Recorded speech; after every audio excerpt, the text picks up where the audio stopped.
Welcome to this episode of the Growthcast Extended Cut. We are very fortunate today to have Rowen Turner on the podcast with us. Rowen, how are you doing? I'm doing great. Thanks for having me, guys. Good. Yeah, we're really excited to have you. Before we dive in with Rowen and have her introduce herself, just wanted to remind everybody to like and subscribe to the podcast. If you haven't subscribed to us wherever it is that you're listening, go ahead and do that. Leave us a review and rate the podcast as well. That helps us reach a broader audience. And like we've said on, I think probably every extended cut or deep dive, That's what we want to do. We want to reach the broadest audience as possible and help as many people as we can. So the more you rate and review and subscribe, that the more people this gets out to. So we would appreciate if you would do that. Dallas, is there any other announcements before we dive in?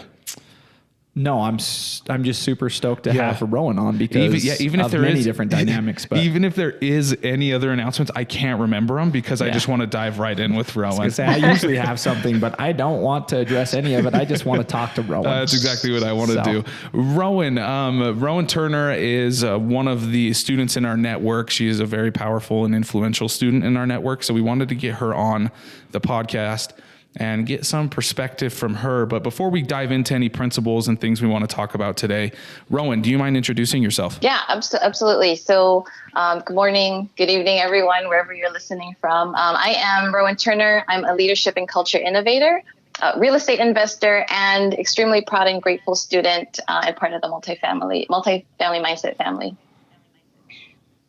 Awesome. No, that's the perfect introduction. Dallas, I know you have kind of a relationship there with Rowen. Is there anything you wanted to add about her? Before we jump into questions with you, Rowen, and Jackson taking over because he's the questionnaire man, I wanted to just give a little bit of a backstory about Rowen and I. This is fun to have Rowen on, funner than any other guest, and I'm going to be partial here and say that because Rowen and I have cultivated a friendship outside of the Growthcast, and long before I even realized that she was one of our students, really.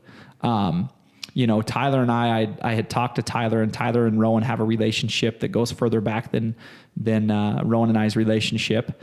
And I brought up to Tyler one day, I said, hey, this person, Rowen, she reached out and I was like, she is a stud. I love her. Like, she is so inspirational and so kind and has such great insight. And I just enjoy talking to Rowen. Like, she motivates me.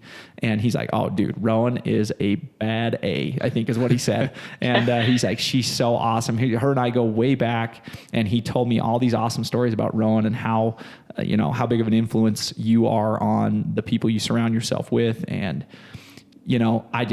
it just made me want to cultivate a stronger relationship with Rowen. And so it's fun.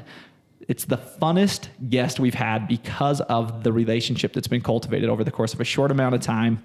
And also the other piece to that is Rowen, like she said, and like Jackson said, is one of our students.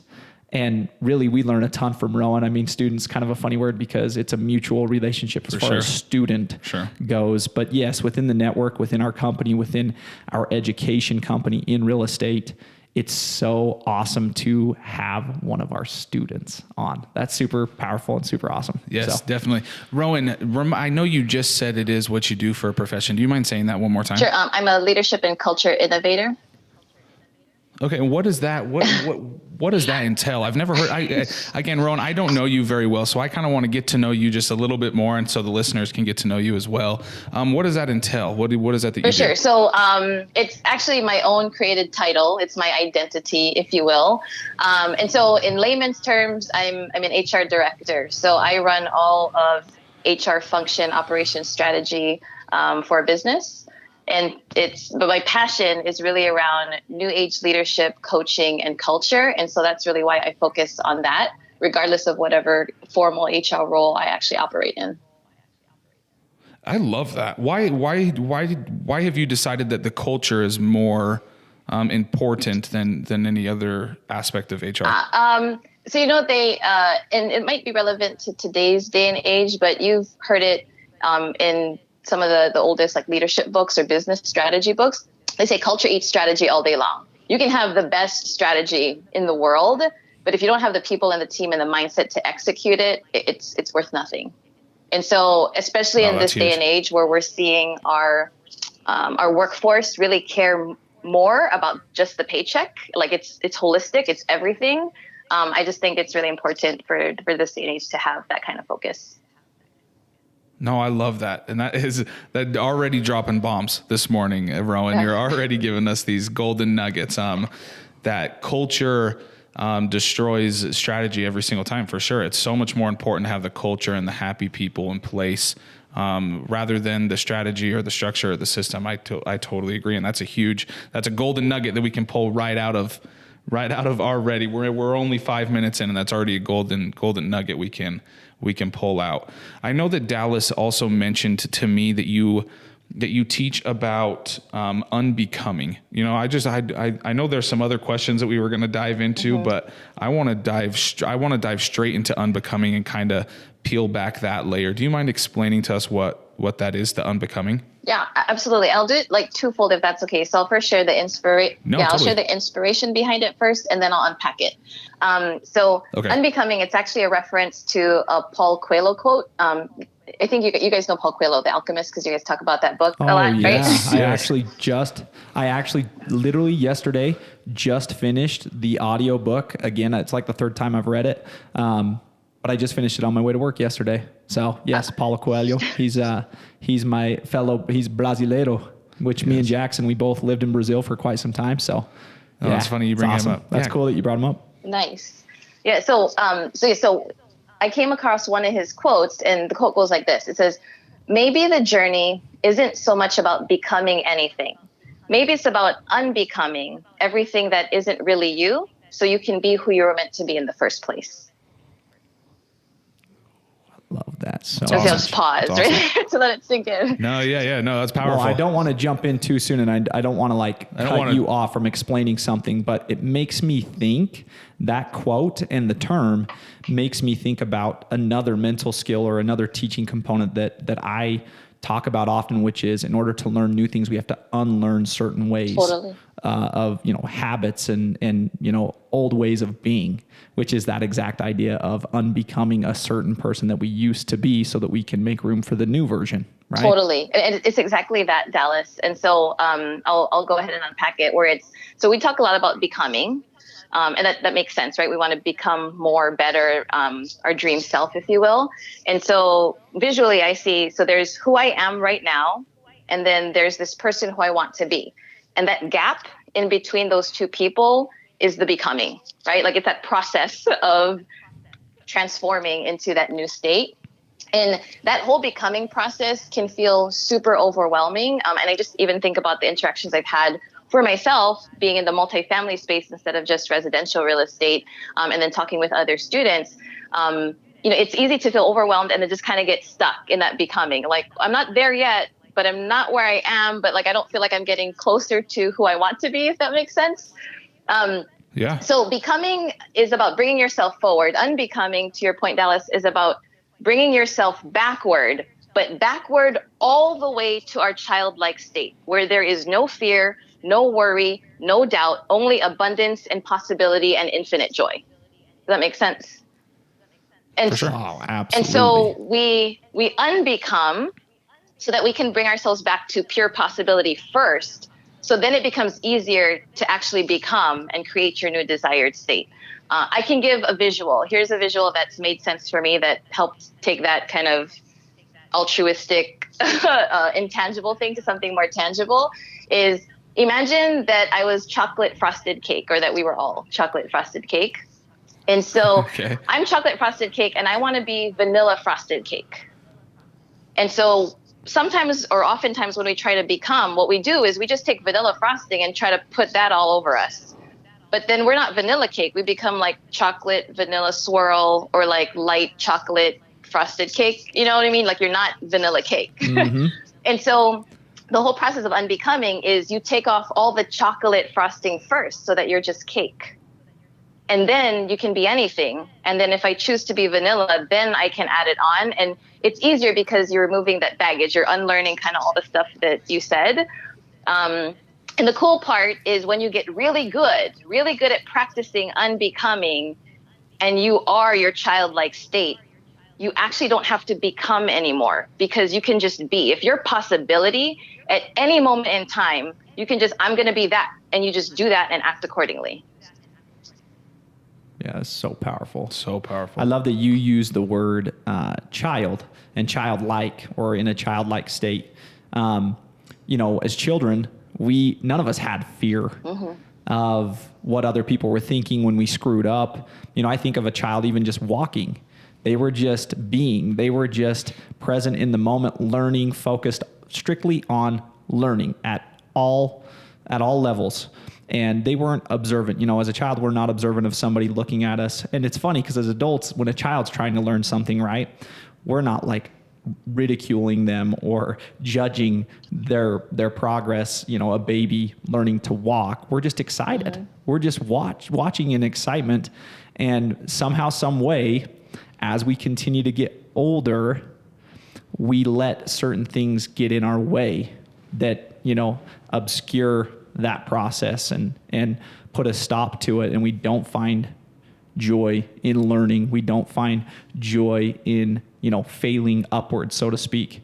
So my question for you with this whole which I loved your analogy of cake. I have some questions too. Yeah. I have a question that I'm going to pass off to Jax, sure. But what are the biggest obstacles we face in unbecoming, like from your experiences and working with so many people, in your professional life, in your business, what are the biggest struggles that people face with this process of unbecoming? Before you answer that, do you mind if I throw in I think there's a context. I think there's a preliminary question that could be asked here. Then we can get into the objections that come when you're unbecoming. But Rowen, we have a lot of new multifamily real estate investors that listen to this call. We have a lot of entrepreneurs that listen to this call in general, or listen to this podcast. So the question that I want to ask is, when you're making that transition from, let's say you're working a 9-to-5 job and you clock in, clock out every single day, to making the transition into becoming a full-time multifamily investor, you obviously have to unbecome to become, right? What does that process look like? Before we get into the obstacles that come, what does that process look like from unbecoming?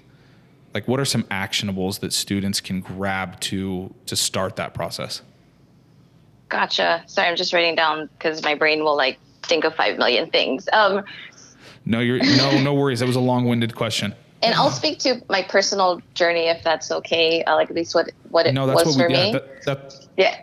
Perfect. So for me, from my day job, if you will, to becoming an investor, the gateway for me was concurrently working on identifying and clarifying my purpose. Because then I started to transform and see this job or this thing that I do into, it's just an avenue in which I am who I am and I impact the world. And so this is where I say is I do have a 9-to-5 job, right? And it's a bigger role, so it takes a lot of my time. But what I've trained myself to believe from 2 or 3 years ago is I said, I am self-employed, but that company just happens to be my biggest client. I like that. Yeah, that is so powerful. It really is. Because, person over the professional, right? Like, identifying as an HR director and letting that precede or supersede everything else in your life, or kind of hover there at the top, is problematic. It is very problematic. I can speak to my own experience. Rowen, as you're talking, I'm thinking about my experience in exiting my job as a teacher, as a high school teacher. And once I started changing my identity, right, and unpacking all of this unbecoming and everything else that you're talking about, and identifying with, I am just me. I am a teacher. I am an influencer of behavior, right? And behavior modification was my specialty within the school district. Once I started going through this process of unbecoming and then becoming something else, it gave me a platform to view the world in a much different perspective that opened up my classroom. My classroom was no longer the 4 walls of a school. My classroom was no longer the 4 walls of the math, sophomore math. My classroom was the world. My classroom was my home. My classroom was every person. My student was every person I ever came in contact with. Learning became the vehicle everywhere. And that changed everything. That changed the trajectory of my business. It changed the trajectory of my life. And it just hits so home. And I love the way you're articulating this unbecoming piece, because it is as or more important when you're trying to change at a grand scale than anything else. You know, the unlearning part, the unbecoming part doesn't get talked about enough because we're so focused on becoming. And then again, confusion can settle in when we're only focused on becoming and mixing those two frostings together. And then it just becomes more confusing and more confusing. And you think you have to add more, but really like taking away is what is just as or more important. For sure. So Ron, I just want to go back to that. I thought it was super interesting when you're starting the process of unbecoming to becoming a new person or a new individual or a new professional. The very first thing you said, and I know it's something that Dallas harps on as well as Tyler harps on it a ton as well, is defining that purpose, defining your definite major purpose so that you can make that change first in your brain, right? Like you said, your biggest client just became your 9-to-5, but you were self-employed because that's just what you decided, because that was your definite major purpose, right? So what did it look like for you? I know there's a few different ways to define your purpose. What did it look like for you defining your purpose? What did that process look like? Yeah, so it was super clunky. So I can tell you, I would draw the analogy to That's a good descriptive word. Yeah, no, and it's honest too, because that's so true. I would liken the experience to because you guys are both married, right? So Correct. Perfect, right? So you know that question you have when you're single and you say, how do you know that that's the one? And then everyone who's married says like, you'll just know. And you're like, what in the heck are you talking about? Yeah, seriously. And so I think that's kind of like the purpose journey is you just got to start somewhere, write it down and try it on and keep trying it on and adjust it. And as you're evolving, as you're unbecoming, as you're learning, as you're becoming, just you're growing and changing and those sort of things as you learn more and more about yourself, you adjust your purpose to reflect that. And there's going to be some point where you're like, oh, that's a little more it, or, oh, that's it. And you'll finally get to a point, if you're disciplined and diligent about it, where you're like, oh my God, like that's it. And what I usually see is just a couple indicators is when your purpose is more concise, like that's usually more when you know you got it. 100%. Do you want to add anything to that? What I'm thinking about as you're talking is, talking to you and talking to Tyler or talking to other individuals that we work with, it's very apparent who has been able to identify their purpose because they act and speak in a different zeal. They do things with a different energy. And I don't know, as you speak, that's something that I'm like, I'm just reflecting on in my own life is there's a light, follow the light when you're going through that clunky process. When you feel that energy, when you see more good, when you produce more, those are telltale signs that like you're on the right path, in that clunky process. And also the other thing I wanted to address before we jump to the next question is there's a lot of listeners right now that are going, oh my gosh, like I totally relate to the clunkiness, and they might feel heavy. That might trigger some type of heaviness. Mm-hmm. And I would encourage them to flip that perspective, because the clunkiness is something to be celebrated, because that means that you're on the right track. For sure. You're on the right path. So rather than feel like, oh man, I'm clunky and it's cluttered and it's a little gray, you know what? Celebrate that. That's good. That means you're on the right path. And that means that there's more work ahead, which means that you'll become better and you'll figure it out. But it's also just a predecessor. It's a prerequisite for being able to do your best work, is to go through that clunkiness. And so students who are listening, any individual who's listening, if you're caught in the clunkiness, celebrate it. It's okay. It's a telltale sign that you're doing the work required. And hey, Dallas, I know could I just like add in here, like just based on where the convo is going. So I know for students and just people in general, putting your purpose down and you're like, I'm having difficulty fine tuning. A complimentary thing that I did that helped me fine-tuned the purpose statement was to create a mantra. And so it's essentially affirmations. And so what I mean by that is I created my mantra based on what I was learning about myself and how I think. So whenever I identified a belief that was not serving me, or when I could answer the question to say, if I'm not taking action and not getting this result, what would I wish would be different, where it would give me the confidence to actually take action? So what I mean by that is there's a couple pieces in my mantra where I said, I am fearless. I have all the resources I need to be successful. Everything is happening for me. And I would say that with conviction to myself in the mirror. And here's the crazy fun part is when you're saying it, you feel so inauthentic doing it. Like it feels so weird. And you're like, this is crazy. What am I even doing? But what I started to register that discomfort as is me not believing it. And that was the problem. And so what I just trained myself to do was say it and say it with conviction, keep doing it, and reprogram my brain until I started to believe it. Because the science shows us that the more powerful thing than your quiet brain telling yourself secretly negative talk over and over again every day is your outward voice commanding your brain a different direction. Yeah, and some people would call that huge. manifesting, Yes. right? Like some people, I talk to students a lot of time and they're like, oh, manifestation's real. And I don't use the word manifestation as often as maybe I should. But it's just because I get caught in the database research component of, you know, all of this data pointing towards if you write something down, if you say it out loud. And again, yeah, a word that we could use would just be manifest those things outwardly. And it's crazy how much more powerful that type of ongoing process is than just thinking something in your brain and leaving it there. And that's why I got so passionate about a journal. You know, it gave me context. It gave me better context for organizing whatever it was that I needed to project outward. And again, sometimes that was repeating it out loud to myself day in and day out, but writing it down, bringing my focus to it and letting that be the main driver day in and day out rather than get stuck in my thoughts.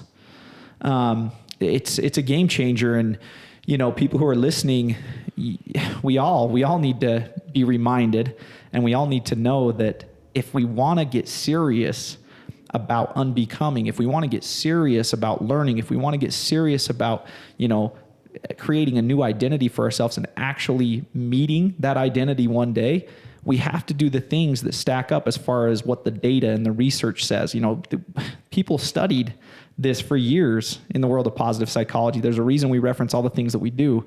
It's because it's proven.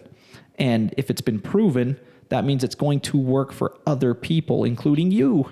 So saying things out loud to yourself in the mirror, you know, those affirmations, writing things down, repeating those over and over and over again and manifesting them outwardly instead of just getting stuck in the messiness of thinking about them, it is a game changer. Absolutely a game changer. Rowen, I really liked how you said when you notice things about you, that those are the things that turn into your manifestations. Mm-hmm. So that really impacted me. Is oftentimes when I'm doing affirmations or I'm doing manifestations, it's things that I want to become or it's things that I want to do, rather than the things that I already am and the good things that I already notice about myself. So an actionable that I wanted to pull out of that comment that you made is, when you're doing your affirmations or when you're writing them down, Dal, like you were just talking about, is write down those good things about you that you already know, so that those things are at the forefront of your brain rather than the things that you're not and that you're trying to become. Because I think focusing on those good things that you already know that you are is just going to help you become those other things that you're trying to become. Absolutely. So that impacted me a ton. So thank you, Rowen, for sharing that. Super appreciate that. For sure. Rowen, I got a question. I kind of want to like transition this just a hair from Unbecoming, unless Jackson has any last pieces on. No, super insightful. No, yeah, I was actually going to go to a next question, but I'm sure it's actually the same question. Do you mind if I ask it? Go ahead. Yeah. So Rowen, as we kind of transition out of the Unbecoming, thank you so much for sharing that. There was so many valuables and golden nuggets that we could pull from there for sure. But as we're wrapping up the podcast, I know we have a lot of women, mothers, wives, sisters in the network that are trying to balance the life of being a mom, being a wife, being a full-time employee, as well as becoming an entrepreneur. And I wanted to ask you, how do you do it all? You play an impactful role in multiple different areas in your life. How do you go about structuring your day to be able to do all those things? Yeah. Okay, cool. And so I'll answer it twofold. So one is the mindset part, and two is the behavior part. So the mindset part is I don't actually try to do it all. I do only one thing. Because when I think of like work-life balance or how to do it, I think of quality of life, not quantity of life, right? I'm focusing on the impact I want to make, not how much more can I do, right? So when I'm busy, like having a to-do list and it's getting long, what I'm really telling my brain is be perfect and do everything. And that's not actually realistic. But when I bring it back to one thing, and we talked about it, it's really my purpose. And that's why I find it's so valuable to really put in diligent work every day, trying to discover what that might be for yourself, is when I let my brain focus on that one thing, what I'm really doing is giving my brain permission to focus on it and get wildly creative. And what I've learned and seen is that actually allows me to do more. It amplifies, it multiplies my ability to impact in that one area, which is so much more profound and rewarding than the stress of trying to do like 50 million things. I'll bring it back to the tactical thing that I do every day is, so in clarifying my purpose then, this seed of wisdom that I had really started when I was in high school. Can I do a shout out to Sacred Hearts Academy in Kaimuki, Honolulu? Of course. Oh man. Yes, you totally should. But I live with the end in mind. And so when I was in high school, we had a class. It was Catholic all-girls school. Stephen Covey principle, by the way. Begin with the end in mind. 7 Habits for Highly Effective People. So the class we had attended it's called Death and Dying. And so what the big assignment that we had for the year was to plan our funeral. So everything from costing everything out to like who attended. Why didn't my high school have a class like this? I want this class. That sounds who awesome. attended, like what your casket would look like, what your eulogy would be. And honestly, that started to plant the seed for me. But at a young age, at that point, death was like a very far away event for me, right? And now that I'm older, I truly understand that tomorrow isn't promised. Like I literally could die today. And so the question I started to ask myself in the beginning of every single day when I was creating my to-do list was, if this all ended tonight, out of the 20 million things I just listed, what matters that I actually take care of today?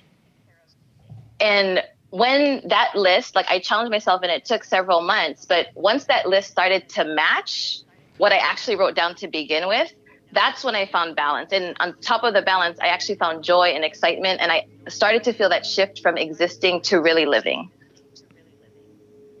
Wow. So you essentially did a pre-mortem as a credit in high school. Yeah, yes. Like there's a lot of uber successful businesses, and this is a tactic or a process that many like high level individuals go through. It's called a pre-mortem. You envision, your dying day and all the things that were left undone, and you problem solve this and gain clarity through going through a reflective process, right? One, I'm mad my high school didn't have a class like this. This sounds like freaking unbelievable, and I wish my high school would have had a class like this. But two, it reminded me of something that I do in my own life regularly, because if we're not careful, we can get caught back into the trap of adding more to our plate and just existing rather than thriving, right? And living life to the fullest, like we talk about all the time. And it's like once a quarter, I will go for a jog or a run in the cemetery near my home. And I go early in the morning when nobody's there, and I just go through a slow stroll once I get to the cemetery. And maybe this sounds creepy to some people, but it's not. The purpose of it has a lot of purpose. It has a specific purpose. And it's just literally to remind me of my mortality and where I'm at currently with my mission, with my purpose, and how I can amplify it day in and day out. Tyler, the multifamily mindset came to fruition because of this exact principle and this exact type of process. Tyler went to a funeral of a mutual friend that he and I have. His name's Tyson Brummett. He got in a tragic plane crash here in Utah. And that day changed everything for Tyler. That reflective pre-mortem process of, if this was my funeral, like how would I be remembered? What's my family situation like? What's the impact I'm making on the world look like right now? And look what that type of reflective process did for amplifying his actions and creating a larger impact in the world in terms of positivity, love, service, real estate, education, wealth. It's unbelievable. And I just want to second what you just shared, Rowen, and just challenge everybody to integrate some type of experiential piece in your life that will allow you or take you to the level of reflection you need in order to really unbecome, transform and live out your purpose in your life. Because ultimately that's what we're all here for, is to figure out what that purpose is and then just do everything in our power to weed out trivial stuff that keeps us further away from it and give power to the things that take us closer to living it out at the highest degree possible.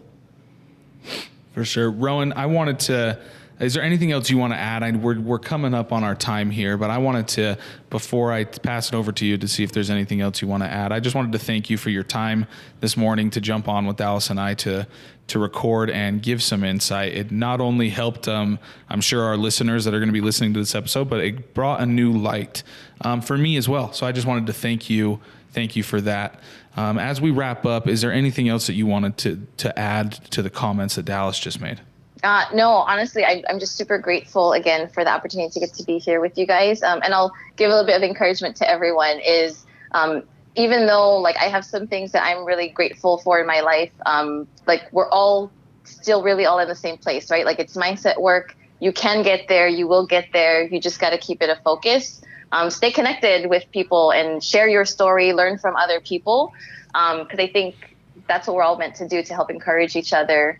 So we can be our best selves and bring our dream lives to fruition. Awesome. I want to add to that, Rowen. Our relationship came to fruition by you being courageous and just reaching out. I mean, when you get an intuition or a feeling or are inspired to reach out to somebody and say thank you, or just add value to a conversation or a compliment or whatever it is, connecting with like-minded individuals that are striving for the same type of work you're doing, it's a really powerful piece. And you've made my job better. You've made my life better. It's all about the relationships that we cultivate in this world of mindset, right? You go to the gym, you work out your body, you have your buddies at the gym you hang out with, but it's the same thing with mindset, right? Like-minded individuals taking care of that component. We can help each other, and that happens through communication. And I just wanted you to know that I really appreciate you having the courage to reach out, start a conversation with me. And I'm so grateful because now we have this friendship and we're on the freaking Growthcast, talking about these high level principles together. And you're bringing so much value to the table here. It just makes me so happy. And I think it's just a good reminder for all of us. We're in this thing together. We have a lot of people who listen to the Growthcast, a lot. We have thousands, tens of thousands of downloads in the last little while. And don't be passive. Don't be a passive learner. Engage with each other. There is power in numbers when it comes to working your mind out and learning together. So that's the only piece I wanted to add, Jax. Awesome. Thank you, Rowen. Thank you again so much for joining us today. It was a pleasure having you and so much value added to the Growthcast. Thank you so much. If you haven't liked and subscribed to the Growthcast, please go ahead and do that now. Again, Rowen Turner, thank you so much for being with us today. Have a great rest of your day, everybody. Take care.